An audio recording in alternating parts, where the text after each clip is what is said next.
నమస్తే, welcome to burning topic. తాజాగా కేంద్ర ప్రభుత్వం ఒక మెట్టు దిగిన తర్వాత ఏ విషయంలో ధర్మేంద్ర ప్రధాన్ గారి రాజీనామా విషయంలో ఒక మెట్టు దిగి రాజీనామా చేయించారు, అయిపోయింది. దీని తర్వాత ఒక విచిత్రమైనటువంటి చర్చ. అదేంటంటే ఇక అయిపోయింది, ఇక మోదీ గ్రాఫ్ డౌన్ అయిపోయింది, మోదీ హవా అయిపోయింది, మోదీ చరిష్మా అయిపోయింది, బీజేపీ పతనం మొదలైంది. ఇలా రకరకాలుగా కొంతమంది జబ్బలు చర్చుకుంటున్నారు, కొంతమంది సెలబ్రేట్ చేసుకుంటున్నారు. పర్టికులర్గా అందులో కొన్ని పొలిటికల్ పార్టీస్ కూడా ఉంటాయి, పర్టికులర్గా కాంగ్రెస్ పార్టీ కూడా ఉంటుంది. అంటే ఇక్కడ గమనించాల్సింది ఏంటంటే ఎవరికి పదవులు శాశ్వతం కాదు, ఎవరు శాశ్వతంగా ప్రధానమంత్రి హోదాలో ఎవరు ఉండిపోలేరు. అది బీజేపీ కావచ్చు, కాంగ్రెస్ కావచ్చు, XYZ ఏ పార్టీ అని కావచ్చు. ఏదో ఒక రోజున మోదీ గారు కూడా తప్పుకోవాల్సిందే, ఎవరికైనా వర్తిస్తుంది. అది ఆ రోజుల్లో ఇందిరాగాంధీ గారైనా నెహ్రూ గారైనా కూడా చాలా కాలం పాటు పరిపాలించారు ప్రధానమంత్రిగా. బట్ వాళ్ళు కూడా తప్పుకున్నారు కదా, అది ఎవరికీ సాధ్యం కాదు. ఎల్లప్పుడూ ఒకే పార్టీ కొనసాగడము, ఎల్లప్పుడూ ఒకే వ్యక్తి ప్రధానమంత్రిగా కొనసాగడం అనేది జయాపజయాలు పీపుల్ విల్ డిసైడ్, ప్రజలు నిర్ణయిస్తారు, వాళ్ళే న్యాయ నిర్ణేతలు. ఓకే, ఇప్పుడు ఈ చర్చ ఎందుకు అంటే పర్టికులర్గా ఈ అంశానికి సంబంధించి కాంగ్రెస్ పార్టీ చాలా ఏమంటారు క్లాప్స్ కొడుతుంది, సంబరాలు చేసుకుంటూ ఉన్నారు, మోదీకి తగిన శాస్తి జరిగింది అంటూ.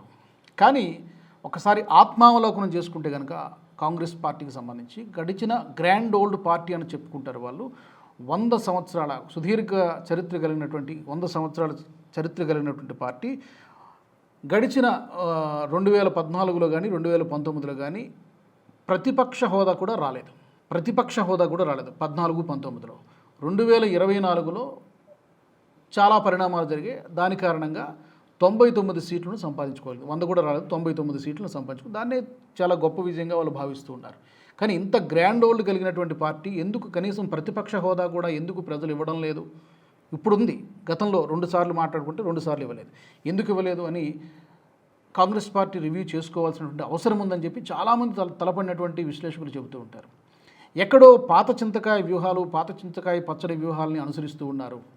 బీజేపీ వ్యూహాలను సరిగ్గా అర్థం చేసుకోవడం లేదు, ప్రధాని మోదీ వ్యూహాలను సరిగ్గా అర్థం చేసుకోవడం లేదు. ఆ ట్రాప్లో ఎజెండా వాళ్ళు సెట్ చేస్తున్నారు, ఆ ట్రాప్లో వీళ్ళు చిక్కుకుంటూ ఉన్నారు అని చెప్పి చాలామంది విశ్లేషిస్తూ ఉంటారు. నిజానికి రాహుల్ గాంధీనే కొంతమంది చాలా విచిత్రమైనటువంటి అనాలిసిస్ చెప్తూ ఉంటారు, విశ్లేషణ చేస్తూ ఉంటారు. రాహుల్ గాంధీనే బీజేపీకి పెద్ద అసెట్, ఈయన వల్లనే బీజేపీకి గెలవడం సులభం అవుతుంది చాలా రాష్ట్రాల్లో. ఈయన చేసినటువంటి వ్యూహాత్మక తప్పిదాలు, వ్యూహాత్మక నిర్ణయాల వల్లనే బీజేపీకి చాలా సులభం అవుతుంది వివిధ రాష్ట్రాల ఎన్నికల్లో. ఈవెన్ ప్రశాంత్ కిషోర్ లాంటి వాళ్ళు కానీ, ఈవెన్ గులాం నబీ ఆజాద్ లాంటి వాళ్ళు కానీ, ఇలా చాలామంది సారథ్య లోపం ఉన్నది, లీడర్షిప్ క్రైసిస్ ఉన్నది. అందుకనే ఇన్ని ఎన్నికలు, దాదాపుగా 90కి పైగా ఎన్నికలలో వరుసగా ఓటములు ఎదురవుతూ ఉన్నాయి. ప్రస్తుతానికైతే ఒక 3-4 రాష్ట్రాల్లో ఆ పార్టీ అధికారంలో ఉన్నది. అంటే బేసిక్గా ఎక్కడ వీళ్ళు వ్యూహాత్మక తప్పిదాలు చేశారనడానికి చాలా ఉదాహరణలు చెప్పొచ్చు. బట్ బేసిక్గా ఏంటంటే బీజేపీని దెబ్బ కొట్టడం కోసం, ఆమ్ ఆద్మీ పార్టీని లేపడం కోసము కాంగ్రెస్ పార్టీ కొన్ని సంవత్సరాల కిందట మీ అందరికీ గుర్తుండే ఉంటుంది. అప్పుడు బీజేపీకి అప్పుడు 31 సీట్లు వచ్చాయి, ఆమ్ ఆద్మీ పార్టీకి 27 సీట్లు వచ్చాయి, కాంగ్రెస్ పార్టీకి 5 సీట్లు వచ్చాయి. యాక్చువల్గా బీజేపీ సింగిల్ లార్జెస్ట్ పార్టీ, కానీ వాళ్ళు ఫామ్ చేయాలి. కానీ వాళ్ళు బీజేపీ ప్రభుత్వాన్ని ఫామ్ చేయనీయకుండా ఆమ్ ఆద్మీ పార్టీని లేపడం కోసం, బీజేపీకి పవర్ రాకూడదని చెప్పి కాంగ్రెస్ పార్టీ సపోర్ట్ చేసి అక్కడ ఆమ్ ఆద్మీ పార్టీని అమాంతం తన భుజాల మీదకి ఎత్తుకొని అక్కడ పవర్లోకి తీసుకొచ్చింది. So that was a blunder అని తర్వాత తెలిసి వచ్చింది. ఎందుకు? ఢిల్లీ ఒకప్పుడు కాంగ్రెస్కి కంచుకోట. షీలా దీక్షిత్ గారు చాలా సంవత్సరాల పాటు ఇక్కడ జ్యోతి బసుల వెస్ట్ బెంగాల్లో జ్యోతి బసు గారు లాగా షీలా దీక్షిత్ అంతకాలం కాకపోయినా ఒక 10-15 సంవత్సరాలు ఆవిడ పరిపాలించారు. కాంగ్రెస్కి ఒక కంచుకోటలాగా ఉండేది ఢిల్లీ. ఎప్పుడైతే ఒకసారి ఆమ్ ఆద్మీ పార్టీ అక్కడ ఎంటర్ అయిందో వరుసగా 3 టర్ములు 3 సార్లు ఆమ్ ఆద్మీ పార్టీ అక్కడ పవర్లో ఉంది. ఇప్పుడు ప్రస్తుతం ఆమ్ ఆద్మీ పార్టీ నుంచి పవర్ బీజేపీకి షిఫ్ట్ అయింది. అంటే 20 సంవత్సరాలు పవర్లో లేకుండా పోయింది కాంగ్రెస్ పార్టీ. బహుశా ఆ రోజు కనుక ఆ నిర్ణయం తీసుకొని ఉండకపోతే పరిస్థితి మరోలా ఉండేదేమో తెలియదు. కానీ బీజేపీని సప్రెస్ చేయడం కోసం, బీజేపీకి పవర్ రాకుండా చేయడం కోసం ఆ రోజున ఆమ్ ఆద్మీ పార్టీని అమాంతం లేపినటువంటి కాంగ్రెస్ పార్టీ అరే తప్పు చేశామే, ఇలా చేయకుండా ఉండాల్సిందే, తర్వాత 4 ఖర్చుకొని ఉండొచ్చు. దాని ఫలితం 20 సంవత్సరాలు ఢిల్లీకి దూరంగా ఉండాల్సి వచ్చింది. ఇప్పటికీ కూడా ఢిల్లీలో ఆ పార్టీకి పెద్దగా ఏమీ ప్రభావవంతమైనటువంటి ఏమీ కనిపించదు. ఏ ఎన్నికలు జరిగినా కూడా పెద్దగా సీట్లు ఓట్లు పెద్దగా ఏమి రావు. అది ఢిల్లీ కేసు. ఓకే, ఇక యూపీ విషయానికి వద్దాం. ఉత్తరప్రదేశ్లో బీజేపీని దెబ్బకొట్టడం కోసం సమాజ్వాదీ పార్టీకి మద్దతు ఇచ్చింది, పెంచి పోషించింది ఒక విధంగా చెప్పాలంటే సమాజ్వాదీ పార్టీని. 80 సీట్లు ఉన్నటువంటి, అంటే 80 లోక్సభ సీట్లు, పార్లమెంట్ సీట్లు ఉన్నటువంటి ఉత్తరప్రదేశ్లో ఈ రోజున కాంగ్రెస్ పార్టీ ఎలాంటి పరిస్థితిలో ఉంది? కనీసం 10 సీట్లు కూడా గెలవలేనటువంటి పరిస్థితిలో ఉంది. ఎప్పటి నుంచి? లాస్ట్ 25 ఇయర్స్ నుంచి అక్కడ ఉత్తరప్రదేశ్లో కాంగ్రెస్ పార్టీ పరిస్థితి ఇది. ఎందుకు వచ్చింది ఇట్లా? ఎక్కడో స్ట్రాటజీస్లో తప్పుటడుగులు పడుతున్నాయి. ప్రత్యర్థిని అంచనా వేయడంలో కాంగ్రెస్ పార్టీ లీడర్షిప్ ఘోరంగా ఫెయిల్ అవుతోంది. అందుకే ఇన్నిసార్లు ప్రజలు తిరస్కరిస్తూ ఉన్నారు. ఏదో ఒక స్టేటో 2 స్టేట్ అనుకుంటే యాదృచ్ఛికంగా జరుగుతుంది అనుకోవచ్చు. ఇప్పుడు నేను ఢిల్లీ ఎగ్జాంపుల్ చెప్పాను. ఉత్తరప్రదేశ్లో కూడా అదే పరిస్థితి. 10 సీట్లు గెలవడానికి 3 చెరువులు నీళ్ళు తాగాల్సి వస్తుంది. అక్కడ కాంగ్రెస్ పార్టీ అంతగా పడిపోయింది గ్రాఫ్. గుజరాత్ కూడా అంతే కదా. గుజరాత్లో కూడా అదే పరిస్థితి కదా. కొన్ని గతంలో ఎప్పుడు అక్కడ ట్రాక్ రికార్డ్ లేదంటే గతంలో సుదీర్ఘకాలంగా ముఖ్యమంత్రిగా ఉన్నటువంటి కాంగ్రెస్ పార్టీ ఉత్తరప్రదేశ్లో, మరి ఇప్పుడు ఎందుకు లేదు? వై? అది వాళ్ళు సమీక్ష చేసుకోవాల్సినటువంటి విషయం, రివ్యూ చేసుకోవాల్సినటువంటి విషయం. గుజరాత్లో కూడా అదే కదా పరిస్థితి. 1995 మార్చి తర్వాత, 1995 మార్చి తర్వాత ఈ రోజు వరకు కూడా గుజరాత్లో కాంగ్రెస్ పార్టీ పవర్లోకి రాలేకపోయింది. సమీప భవిష్యత్తులో వస్తుందో రాదో కూడా తెలియదు. ఇప్పటికైతే అలాంటి సూచనలు కనబడి రాజకీయాల్లో ఏదైనా జరగవచ్చు, దాన్ని మనం పూర్తిగా కొట్టిపారేయలేం. కానీ ఎక్కడ 1995, ఇప్పుడు 2026లో ఉన్నాం. ఇన్ని సంవత్సరాల పాటు ఒక రాష్ట్రంలో ఎందుకు ఒక పార్టీకి ప్రజలు వెల్కమ్ చెప్పట్లేదు? ప్రభుత్వం అంత గొప్పగా పనిచేస్తుందా? There are plenty of reasons ఉన్నాయి. కానీ డెఫినెట్గా వీళ్ళ వ్యూహాలలో ఎక్కడో తప్పిదాలు ఉన్నాయి. బీజేపీని అంచనా వేయడంలో, మోదీ గారి వ్యూహాల్ని అర్థం చేసుకోవడంలో కాంగ్రెస్ పార్టీ విఫలమవుతోంది. వాళ్ళ ట్రాప్లో పడుతూ ఉన్నారు.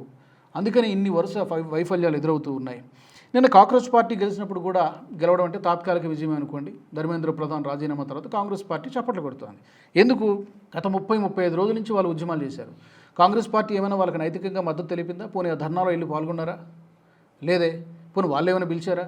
అది కూడా లేదు. వాళ్ళు పిలవలేదు, వీళ్ళు వెళ్ళలేదు. ఎందుకంటే ఆ క్రెడిట్ మళ్ళీ ఆమ్ ఆద్మీ పార్టీకి, కాంగ్రెస్ పార్టీకి క్లాష్ ఉంది అక్కడ. కాబట్టి దానికి మనం మద్దతు తెలియజేయకూడదు.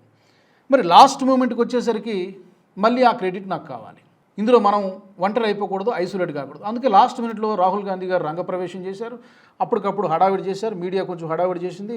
హఠాత్తుగా వెళ్ళి ఒక అరగంట గంట అక్కడ ప్రధానమంత్రి మోదీ గారి ఇంటి ముందుకు వెళ్ళి ప్రియాంక గాంధీ, రాహుల్ గాంధీ, మల్లికార్జున ఖర్గే ఒక 10 మందో 50 మందినో తీసుకెళ్ళి అక్కడ కాస్త హడావిడి చేశారు. అంటే ఆ క్రెడిట్లో నాకు కూడా భాగం కావాలని చెప్పి ప్రయత్నం, వాళ్ళ నుంచి లాగేసుకునేటువంటి ప్రయత్నమా? అది అలాగైనా కావచ్చు. చాలామంది అదే తిట్టారు. ఆమ్ ఆద్మీ పార్టీ బహిరంగంగా అదే విమర్శించింది. ఈ క్రెడిట్ని కాంగ్రెస్ పార్టీ లాక్కోవడానికి ప్రయత్నం చేస్తుంది. లాస్ట్ 40 డేస్ నుంచి విద్యార్థులు ఉద్యమం చేస్తే కనీసం వాళ్ళకి మద్దతుగా ఒక ట్వీట్ కూడా చేయకుండా ఈ రోజున హఠాత్తుగా ప్రత్యక్షమై ఢిల్లీలో ఆ క్రెడిట్ని ఏదో రాహుల్ గాంధీ తన ఖాతాలో వేసుకున్నటువంటి ప్రయత్నం చేస్తున్నాడని చెప్పి ఆమ్ ఆద్మీ పార్టీ విమర్శలు చేసింది. కాబట్టి పోనీ విద్యార్థులు ఎవరైనా రాహుల్ గాంధీ గారికి థ్యాంక్స్ చెప్పారా? మాకు మద్దతు ఇచ్చినందుకని చెప్పి ఎవ్వరూ థ్యాంక్స్ చెప్పాలా?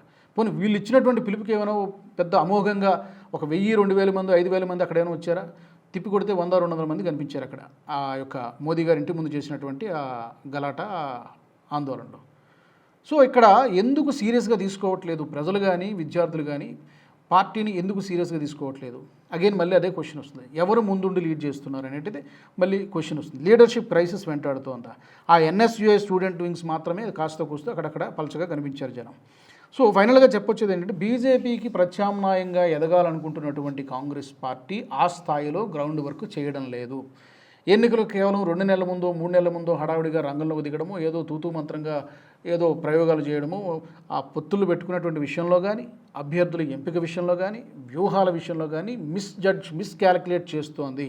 సరైన విధంగా వెళ్ళడం లేదు. సీరియస్నెస్ లేదు. ఒక సీరియస్ పొలిటికల్ పార్టీగా చూడడం లేదు. ఒక దేశంలో ప్రధానమైనటువంటి ప్రతిపక్షం నిజంగా ఇలాంటి పరిస్థితుల్లో ఉండడం అనేది విచారించాల్సినటువంటి విషయం. డెమోక్రసీలో, ప్రజాస్వామ్యంలో ప్రభుత్వం ఎంత బలంగా ఉంటుందో దానికి ధీటుగా ప్రతిపక్షం కూడా అంతే బలంగా ఉండాలి. లేకపోతే అది అంత మంచి సంకేతం కాదు అనేది చాలామంది పెద్ద తలపడినటువంటి వాళ్ళు చెప్పేటువంటి మాట.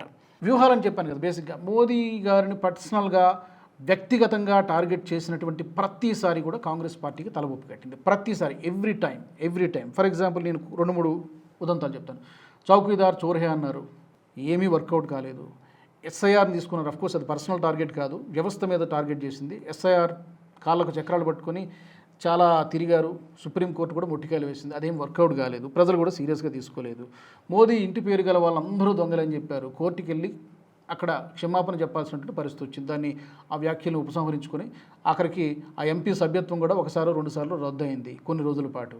అలాగే ఛాయ్వాలా అని చెప్పి మోదీని హేళన చేసేటువంటి ప్రయత్నం జరిగింది. దాన్ని కూడా బీజేపీ పర్టికులర్గా ప్రధానమంత్రి మోదీ గారు తనకు అనుకూలంగా మార్చుకున్నారు. అంటే తనపై విసిరినటువంటి రాళ్ళను ఒక కోటలాగా నిర్మించుకుంది బీజేపీ. కానీ మరొక వైపు వరుస తప్పిదాలు చేస్తూ వ్యూహాల్లో, లీడర్షిప్లో తప్పుల మీద తప్పులు చేస్తూ రోజు రోజుకి తన గ్రాఫ్ తానే దిగజార్చుకుంటోంది కాంగ్రెస్ పార్టీ. దీనికి డెఫినెట్గా రివ్యూ చేసుకోవాలని చెప్పి చాలామంది అంటున్నారు. ఆ వ్యూహాల్ని జడ్జి చేయడంలో, అంచనా వేయడంలో ఎక్కడో తడబడుతూ ఉన్నారు అనేది చాలామంది అభిప్రాయం. మరి మీ అభిప్రాయం ఏంటి? బీజేపీకి ప్రత్యామ్నాయంగా ఇప్పట్లో కాంగ్రెస్ పార్టీ ఎదగగలదా? అట్లీస్ట్ 2029 కల్లా ఏమైనా మరింత తన బలాన్ని పెంచుకోగలదా? మీకేమనిపిస్తుంది? తప్పకుండా కామెంట్ సెక్షన్లో పెట్టండి. ఈ వీడియో మీకు నచ్చినట్టయితే లైక్ చేయండి, 10 మందికి షేర్ చేయండి. అలాగే కామెంట్ల రూపంలో మీ అభిప్రాయాలను మాతో పంచుకోండి. Nationalist hub group of channels ను సబ్స్క్రైబ్ చేసుకుని తెలుగునాట జాతీయవాద జర్నలిజాన్ని ప్రోత్సహించండి. ఈ వీడియో కింద ఉన్న బెల్ ఐకాన్ పై క్లిక్ చేయడం మర్చిపోవద్దు.